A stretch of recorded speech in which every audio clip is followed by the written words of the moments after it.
நீங்கள் பார்த்து கொண்டிருப்பது உங்கள் ஜாஷ்வா டிவி. சகல ஜனங்களுக்கும் நற்செய்தி.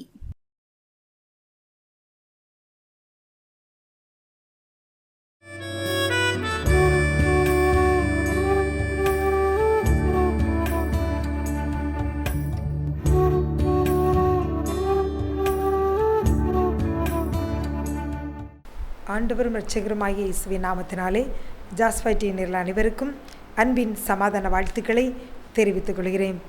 இந்த நாளிலும் கர்த்தர் நம்மோடு பேசும்படியாக கண்களை மூடி ஜெபிப்போமா? அப்பா பிதாவே, உம்மை துதிக்கிறோம் ஆண்டவரே, சோத்தரிக்கிறோம். ஒவ்வொரு நாளும் எங்களை நீங்கள் அதிசயமாய் ஆச்சரியமாய் நடத்தி வருகிறீங்கப்பா. அதற்காக கூட நாங்கள் நன்றி செலுத்துகிறோம். நன்றி நன்றி ஏசப்பா. இப்பொழுதும் ஆண்டவரே, இந்த நாளிலும் நீர் எங்களுக்கு என்ன ஆலோசனை சொல்லுகிறீர் அப்பா, நீ என்ன கிருபை எங்களுக்கு தருகிறீர் என்று சொல்லி ஆசையோடு வாஞ்சையோடும் கேட்கிற உங்கள் பிள்ளைகளுக்கு நற்செய்தியை சொல்ல முடியும். நீங்கள் வந்திருக்கிறீங்கப்பா, நீங்கள் பேசுங்க, நீங்கள் மகிமைப்படுங்க. இயேசுவின் மூலம் ஜெபிக்கிறோம் நல்ல பிதாவே, ஆமேன் ஆமேன். இந்த நாளிலும் நாம் சற்று நேரம் தியானிக்கும்படியாக தேவன் கொடுத்த ஒரு தலைப்பு எதிர்கொண்டு போய். அதாவது நம்மளை தேடி வந்து ஆண்டவர் என்னெல்லாம் செய்கிறார், எதிர்கொண்டு வந்து ஆண்டவர் நமக்கு என்னெல்லாம் செய்கிறார் என்று சொல்லி கூட சில காரியங்களை பார்ப்போம். அவர் நம்மளுக்கு எதிர்கொண்டு வந்து என்ன காரியங்களாக செய்கிறார், நாம் அவர் எதிர்கொண்டு வந்து ஆசீர்வதிக்கிற தேவனுக்கு, நம்மளை கனிவோடு விசாரிக்கிற தேவனுக்கு நாம் எப்படி எதிர்கொண்டு சொல்ல வேண்டும் அப்படின்னு சொல்லி கூட சுருக்கமாக சில காரியங்களை கூட நாம் பார்க்க இருக்கிறோம். எபிரேயர் 7வது அதிகாரம் வசனம் 1. எபிரேயர் 7:1. இந்த மெல்கிசேதேக்கு சாலேமின் ராஜாவும் உன்னதமான தேவனுடைய ஆசாரியனுமாய் இருந்தான். ராஜாக்களை முறியடித்து வந்த ஆபிரகாமுக்கு இவன் எதிர்கொண்டு போய் அவனை ஆசீர்வதித்தான். இங்கு நம்ம பார்க்குறோம், அதாவது ராஜாக்களை முறியடித்து வந்த ஆபிரகாமுக்கு எதிர்கொண்டு போனது யார் என்று போடப்பட்டுள்ளது? மெல்கிசேதேக். அவன் ஆபிரகாம் யுத்தத்தில் ஜெயித்து திரும்பி வரும்போது இந்த ஆசாரியனாகி இந்த மெல்கிசேதேக் என்ன செய்கிறார், போய் ஆபிரகாமுக்கு எதிர்கொண்டு போய் அவன் என்ன செய்கிறாரா, ஆசீர்வதிக்கிறார் அப்படின்னு சொல்லி போடப்பட்டுள்ளது. இந்த சம்பவங்கள் இங்கே ஆதியாகமம் கூட விரிவாக 14:18 அங்கு விரிவாக எழுதப்பட்டுள்ளது இந்த சம்பவம். அதாவது ஆபிரகாமை எதிர்த்து அவனுடைய சகோதரனை சிறைப்பிடித்து கொண்டு 5 ராஜாக்கள் இணைந்து அவங்க பிடித்து கொண்டு போனபோது ஆபிரகாம் சகோதரனை விடுவிக்கும்படியாக என்ன செய்கிறான், அதற்கு படைகளை, அதாவது ஆதியாகமம் 14வது வசனத்தில் தன் சகோதரன் சிறையாக கொண்டு போகப்பட்டதை ஆபிரகாம் கேள்விப்பட்ட போது அவன் தன் வீட்டிலே பிறந்த கைப்படிந்தவர்களாகிய 318 ஆட்களுக்கும் 318 பேர் அவன் வீட்டில் இருக்கவங்களுக்கு ஆயுதம் தரிப்பித்து அவன் என்ன செய்கிறான், தன் சகோதரனின் உடைமைகளை எல்லாவற்றையும் சிறைப்பிடித்து போன அவங்க கூட என்ன செய்கிறான், தொடர்ந்து போய் 15வது வசனம், ராக்காலத்திலே அவங்க பிரிந்து அவங்க மேலே விழுந்து என்ன செய்கிறான், அவங்கள தமசுக்கு இடதுபுறம் துரத்தி ஓபா மட்டும் என்ன செய்கிறான்னா அந்த 318 பேரோட இணைந்து அங்கே ஒரு யுத்தம் நடக்கு. அந்த எதிரிகளை என்ன செய்கிறான், துரத்தி என்ன செய்ய சகல பொருட்களையும் திருப்பி கொண்டு வந்தான். அதில் என்ன, தன் சகோதரனாகிய லோத்தையும் அவனுடைய பொருட்களையும் ஸ்திரீகளையும் ஜனங்களையும் யார் திருப்பி கொண்டு வரா, ஆபிரகாம் தன்னுடைய சகோதரன் சிறைப்பட்டான் என்பது சொல்லி கேள்விப்பட்ட பொழுது அவன் சொல்லி சும்மா இருக்கவில்லை.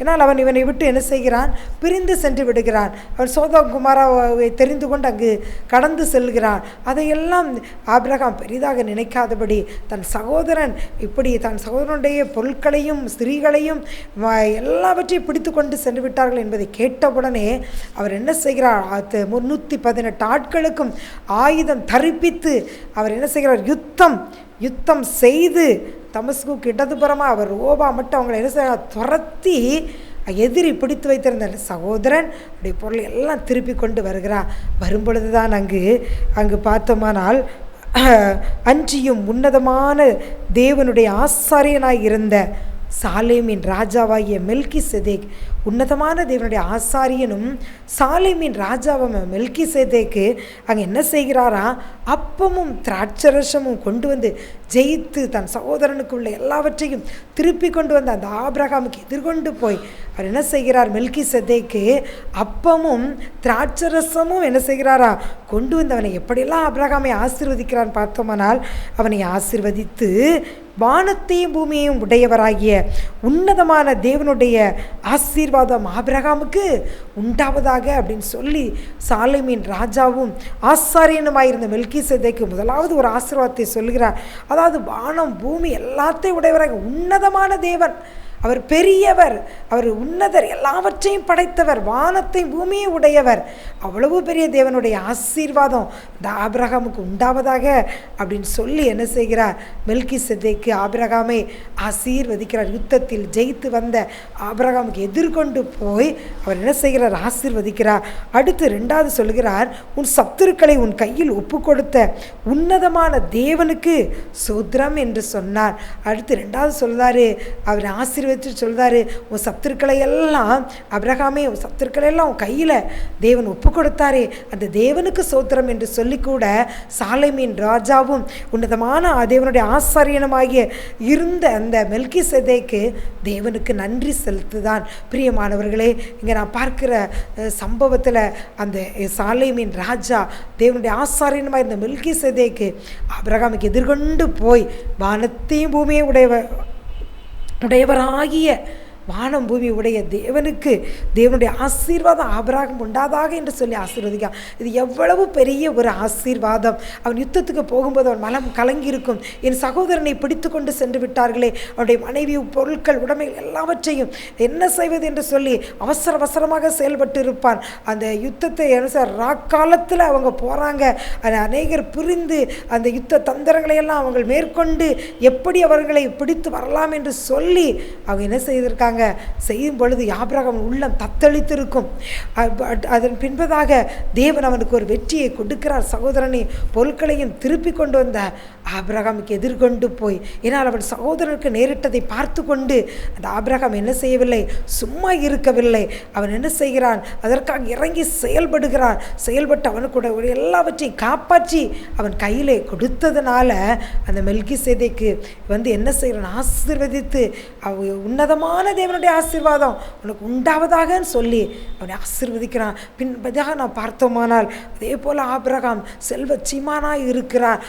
அங்கே எலியேசர் கூட அவனுடைய மகனுக்கு அங்கு ஈசாக்குக்கு பெண் பார்க்க செல்லும் பொழுது என்னுடைய எஜமான் மிகவும் பெரிய சீமானாய் இருக்கிறார், பெரிய ஐஸ்வர்யமுடையவனாக இருக்கிறார், அப்படியெல்லாம் சொல்லி சொல்லுகிறார். அவ்வளவு பெரிய ஆசீர்வாதம் உடைய ஒரு பெரிய மனிதனாக ஆபிரகாம் காணப்படுகிறார். பிரியமானவர்களே, அந்த ஆபிரகாமுக்கு இருந்த உள்ளம் சகோதரன் சிறைப்பிடிக்கப்பட்டதை கண்டு இதயம் துடிக்கிறது. அவனுக்காக அவன் என்ன செய்கிறான், ஆட்களை கொண்டு சென்று சிறைப்பிடித்து கொண்ட சகோதரனை விடுவிக்கிறான்.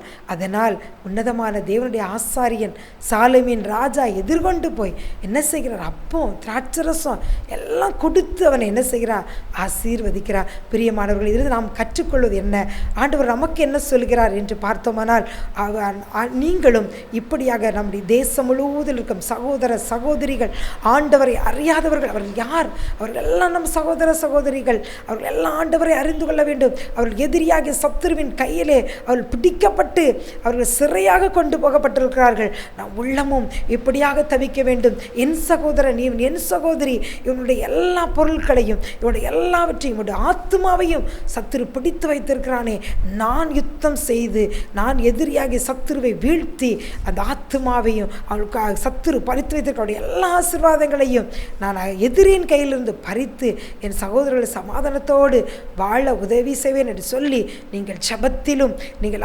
வேண்டுதலிலும் நீங்கள் தரித்து இருக்கும் பொழுது உங்களுக்கும் ஆண்டவராய் இயேசு கிறிஸ்து அவர் உங்களுக்கு எதிர்கொண்டு வந்து உங்களுக்கும் அப்பமும் திராட்சரசமும் கொடுத்து அவர் உங்களை சொல்வார், உன்னதமான தேவனுடைய ஆசீர்வாதம் உனக்கு உண்டாவதாக என்று சொல்லி உங்களையும் ஆசீர்வதிப்பார். முதலாவது நாம் பார்க்கிறோம், ஆசீர்வதிக்கிறவராக எதிர்கொண்டு வருகிற ஆண்டவர் என்ன செய்கிறார்? ஆசீர்வதிக்கிறவராக அங்கு காணப்படுகிறார்.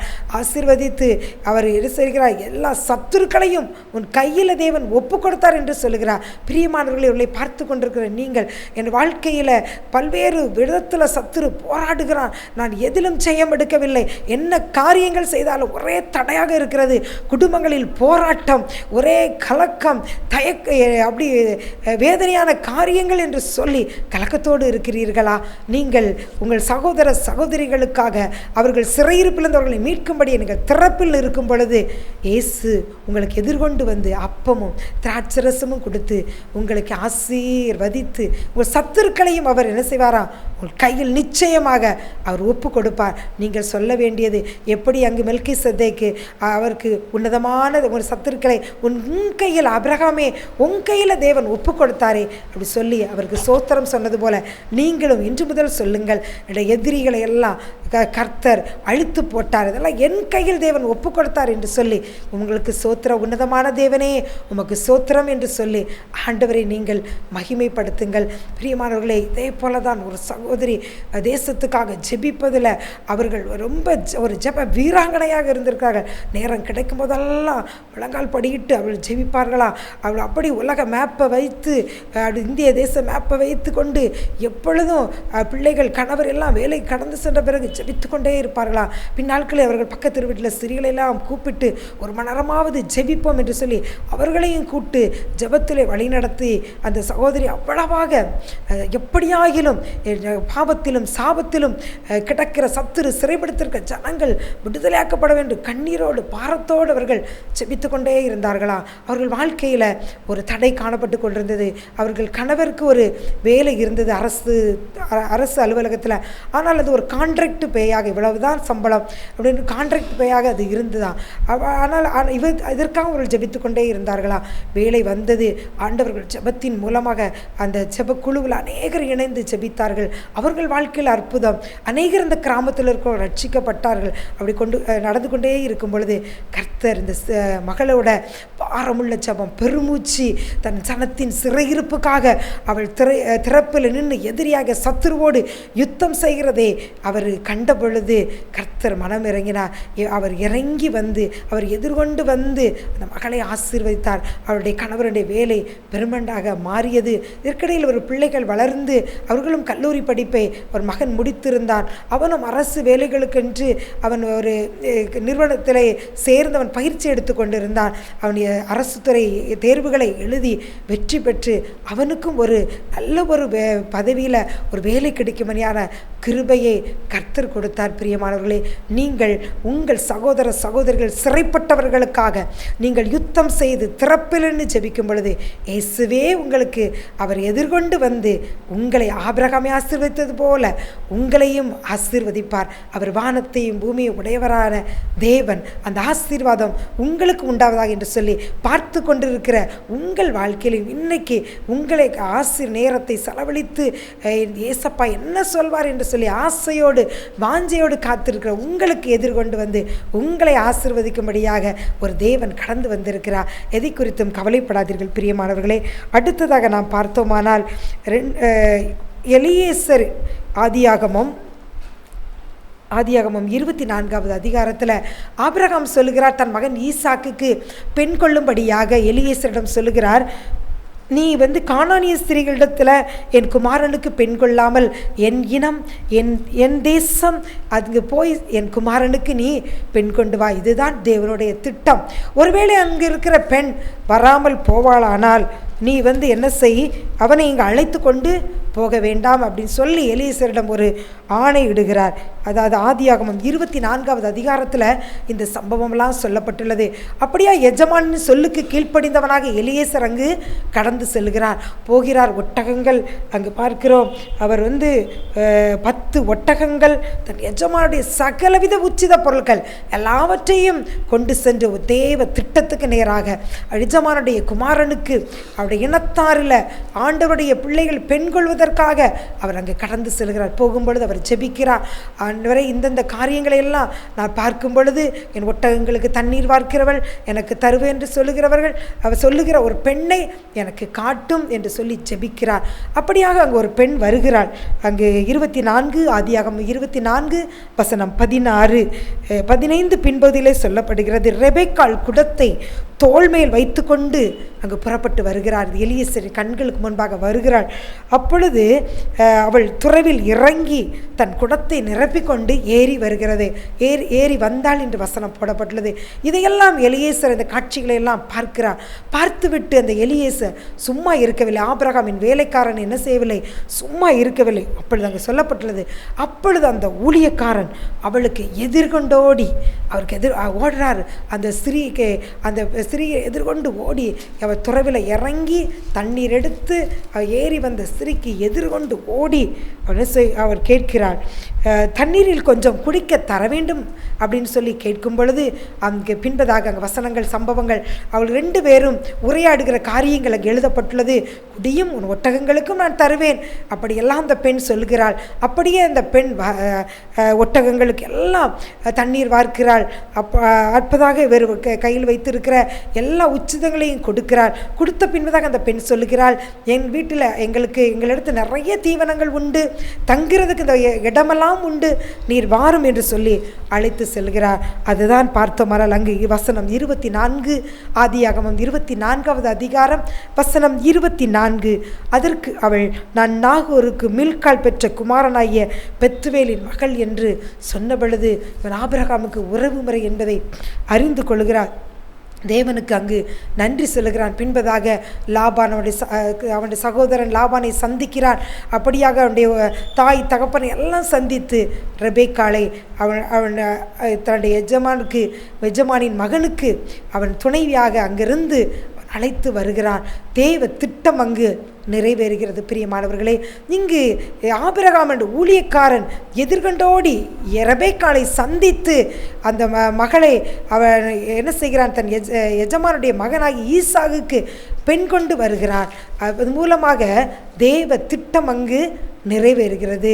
அதே போலத்தான் பிரியமானவர்களை, உங்களுக்காக தேவன் வந்து இன்று உங்கள் பிள்ளைகளுக்கு ஏற்ற துணையை கொண்டு வரும்படியாக தேவனே இறங்கி வந்து உங்கள் மகனுக்கு உங்கள் மகளுக்கு ஏற்ற துணை எதுவென்று அவர் பார்த்து யார் மூலமாக உங்கள் குடும்பம், எந்த மகன் எந்த மகள் மூலமாக உங்கள் குடும்பம் உங்கள் சந்ததி கட்டப்படும் என்பதை அறிந்த தேவன் சரியாய் அவர் தேவ திட்டத்துக்கு நேராக நடத்துவார். அந்த ஏற்ற துணையை உங்கள் கொண்டு வரும்படியாக உங்கள் குடும்பங்கள் உங்கள் சந்ததிகள் கட்டப்படும்படியாக இன்றைக்கு தேவன் அந்த ஆசீர்வாதத்தை உங்களுக்கு கொடுக்கும்படியாக தேவ திட்டத்துக்கு நேராக நீங்கள் சரியாய் நடத்தப்படும்படியாக எப்படியாக அங்கே ஆபிரகாம் சொல்லுகிறாரே, இந்த கானானிய பெண்களில் என் குமாரனுக்கு நீ என்ன செய்யாத, ஒரு பெண்ணை நீ பார்க்காதேன்னு சொன்னது போல நீங்கள் இந்த காரியத்தை கவனமாக வைத்துக்கொள்ள வேண்டும்.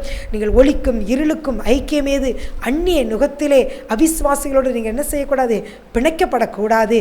தேவ வழிநடத்தலின்படி தேவ திட்டத்தின்படி தேவ பிள்ளைகளோடு உங்கள் காரியங்கள் இணைந்திருக்க வேண்டும்.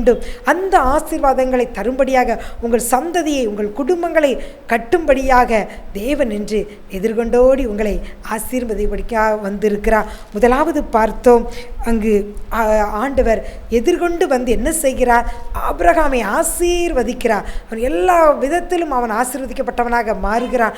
ஆசீர்வதிக்கும்படியாக எதிர்கொண்டோடி வருகிறார். இரண்டாவதாக பார்க்கிறோம், தேவ திட்டம் அவருடைய பிள்ளைகள வாழ்க்கையில் சந்ததியோட வாழ்க்கையில் நிறைவேறும்படியாக அங்கு எப்படி ஊழியக்காரன் ஓடி வந்து தேவ திட்டம் நிறைவேறும்படியாக காரியம் நடந்ததோ அதே போல் உங்கள் வாழ்க்கையிலும் அவரே இறங்கி வந்து உங்களுக்கு எதிர்கொண்டு வந்து உங்கள் சந்ததி கட்டும்படியான வாக்கியத்தை தரும்படியாக என்று வந்திருக்கிறார். அது அடுத்ததாக இப்படியெல்லாம் நம்மளுக்கு செய்கிற தேவனுக்கு நாம் எப்படி அவரை எதிர்கொண்டு போக வேண்டும் என்று சொல்லி கூட ஒரு காரியத்தை ஆண்டவர் சொல்லுகிறார். மத்தேயு 25 வசனம் 6 நடுராத்திரியிலே இதோ மணவாளன் வருகிறார், அவருக்கு எதிர்கொண்டு போக புறப்படுங்கள் என்கிற சத்தம் உண்டாயிற்று. உங்களை ஆசீர்வதிக்கும்படியாக உங்களை விசாரிக்கும்படியாக உங்கள் சந்ததி உங்கள் குடும்பங்கள் கட்டப்படும்படியாக தலைமுறையாக நீங்கள் ஆசீர்வதிக்கும்படியாக எதிர்கொண்டோடி வந்த தேவன் அவர் சொல்லுகிறார், நீங்கள் மணவாளன் வருகிறார், அவருக்கு எதிர்கொண்டு போக நீங்கள் புறப்படுங்கள் அப்படி என்று சொல்கிற சத்தம் என்று உங்களை நோக்கி கடந்து வருகிறது. காலம் கடைசியாகிவிட்டது, கடைசி நொடியில் நிற்கிறோம். அவருடைய வருகைக்கான நாட்கள் எண்ணப்பட்டு கொண்டு இருக்கிறது. இயேசு வருகிறார், பூமியை நியாயம் தீர்க்க அவர் நியாயாதிபதியாக வருகிறார். நாம் அவருடைய பிள்ளைகளாக, இயேசுவின் இரத்தத்தால் கழுவப்பட்ட நீதிமான்களாக, பரிசுத்தமுள்ள பிள்ளைகளாக, இயேசுவை இரட்சகராக ஏற்றுக்கொண்டு பாவத்துக்கு விலகி நீங்கள் இருக்க வேண்டும். அவர் வருகைக்கு நீங்கள் ஆயத்தப்பட வேண்டும். அவர் வரப்போகிறார், அவருக்கு எதிர்கொண்டு போக இயேசு உங்களை அழைத்து கொண்டு போக வருகிறார். அவர் தன்னோடு கூட பரலோகத்தில் அவர் உங்களை வைத்து அவரோடு நீங்கள் கோடி கோடி வருஷம் நீங்கள் சந்தோஷத்தோடு, நீங்கள் ஆடலோடு பாடலோடு மகிழ்ச்சியோடும் இருக்கும்படியாக உங்களை அழைத்து கொண்டு போவதற்காக அவர் எதிர்கொண்டு அவர் வர இருக்கிறார். அவருக்கு நீங்கள் எதிர்கொண்டு போக நீங்கள் புறப்படுங்கள் என்று இன்று உங்களை பார்த்து ஆண்டவர் சொல்லுகிறார். ஆண்டவருக்கு எதிர்கொண்டு போக ஆயத்தப்படுங்கள், புறப்படுங்கள். அப்படியே ஜெபிப்போமா? அப்பா பிதாவே, உம்மை துதிக்கிறோம் ஆண்டவரே, சோத்தரிக்கிறோம் அப்பா. ஆண்டவரே, எதிர்கொண்டு வந்து ஆபிரகாமை சகல காரியங்களையும் நீங்கள் ஆசீர்வதித்தீர். இன்னும் சொல்கிறீங்கப்பா, நீங்கள் உத்தம ஆசீர்வாதங்களோடு கடந்து வந்து அவன் சிரசில் பொற்கிரீடத்தை தரிப்பிக்கிறீர் என்று சொன்னீங்கப்பா. உத்தம ஆசீர்வாதங்கள் வைத்திருக்கிற தகப்பனே, இயேசுவை நீர் கடந்து வாரும் ஆண்டவரே. பார்த்து கொண்டிருக்க உங்கள் பிள்ளைகளுக்கு அந்த உத்தம ஆசீர்வாதங்களை கொடுத்து நீங்கள் ஆசீர்வதிக்கிற தேவன். ஒவ்வொரு தலையிலும் ஆண்டவரே அப்பா ஒரு கிரீடத்தை நீங்கள் தரிப்பித்து அவங்களை ஆசீர்வதிங்கப்பா. எந்தெந்த காரியங்கள் எல்லாம் ஆசீர்வாதத்தை இழந்திருக்கிறாங்களோ அப்பா, ஜெபிக்கிற பிள்ளைகளுக்கு விசேஷமாக ஆண்டவரே உன்னதமான தேவனுடைய ஆசீர்வாதம் உண்டாவதாக என்று சொல்லி இயேசுவின் நாமத்தினால் இவர்களை ஆசீர்வதித்து ஜெபிக்கிறேன். நீங்கள் எதிர்கொண்டு வந்து எங்கள் சந்ததியை தலைமுறையும் கட்டுகிற தேவன் என்று சொன்னீங்களே. பார்த்து கொண்டிருக்க எங்களுடைய எதிர்கால சந்ததிகள் தலைமுறைகள் எல்லாம் உமக்கென்று ஆதாயப்படுத்தப்படட்டும், உமக்கென்று வாழட்டும், பக்தி வைராக்கியம் உள்ளவர்களாக எழும்பட்டும். சந்ததி மேல் ஆவியும் சந்தானத்தின் மேலும் ஆசீர்வாதத்தை ஊற்றுவீராக ஆண்டவரே. பார்த்து கொண்டிருக்க ஒவ்வொருவரும் ஒரு மணவாளனுடைய சத்தத்துக்கு எதிர்கொண்டு போக புறப்பட ஆயத்தப்பட ஒவ்வொரு உள்ளங்களிலும் நீங்கள் கிரியை செய்யுங்கப்பா. நீங்கள் வரப்போறீங்க, அந்த உணர்வு ஒவ்வொருவர்களும் கடந்து செல்லட்டும். உடைய வருகைக்கு எதிர்கொண்டு வர புறப்பட ஒவ்வொரு பிள்ளைகளையும் நீங்கள் ஆயத்தப்படுத்தும், பலப்படுத்தும். இயேசுவின் மூலம் ஜெபிக்கிறோம் நல்ல பிதாவே. ஆமேன், ஆமேன்.